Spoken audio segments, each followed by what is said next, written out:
Бул сүрөттөрдөгү чөккөн жерлер Ош шаарындагы 16 көп кабаттуу үйдүн алды. Көрүнүп тургандай киребериш тепкичи менен брусчатка басылган жерлерден жаракка кетип, көчө баштаган. Натыйжада куруучу компаниянын өкүлдөрү кайра келип оңдоп кетиптир. 5 сантиметр, 6 сантиметрге чейин чөгүү болгон экен. Ошо суу топтолгондуктан, ошол жерге жамгырдын суусу топтолуп.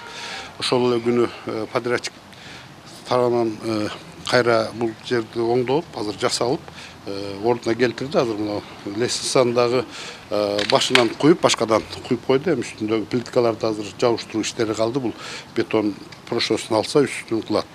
Экологиялык жана техникалык коопсуздук кызматы үйдүн негизги конструкциясына доо кеткен эмес, коркунуч жок деп билдирүүдө. 16 кабаттуу делген үй 2010-жылы курулуп, 2013-жылы бүткөрүлгөн. Коопсуздук кызматкерлери долбоордун негизине салынып, курулуш талаптары текшерүүдөн өткөн эле дешүүдө. Бул каркасный үй. Бул каркасы тургузулуп туруп, основной дубалы кирпич менен бунуку пено бетон дейбиз, ошо пено бетон менен, пено блоктор менен толтурулган. Бул 9 балдыкка туруштук бере алат. Расчет ошондой чыккан, ошол расчет менен курулган. Деген менен мындан 2 жыл мурундагы жер чөккөн учур катталган. Анда да үйдү курган Альманар компаниясы абалды жөнгө салып, бирок эмне себептен жердин кайра чөгүп жатканын себептерин ачык түшүндүрүшкөн жок.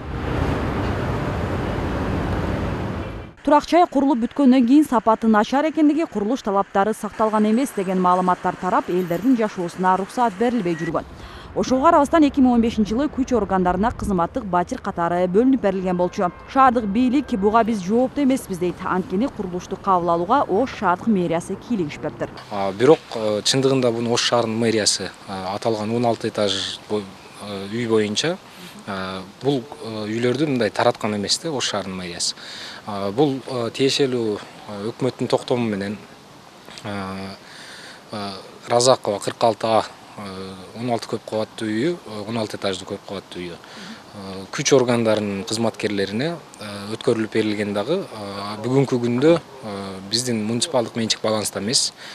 Бул жанагы госимущество деп коебуз, ошо госимуществонун балансында. Азыр курулушту жетектеген компаниядагы тарап кеткен деген маалыматтар бар. Ошентсе да компанияны жетектегендерди табуу, үйдүн абалын көзөмөлгө алуу жергиликтүү бийликтин жоопкерчилигинде дейт Гүлгакы Мамасалиева.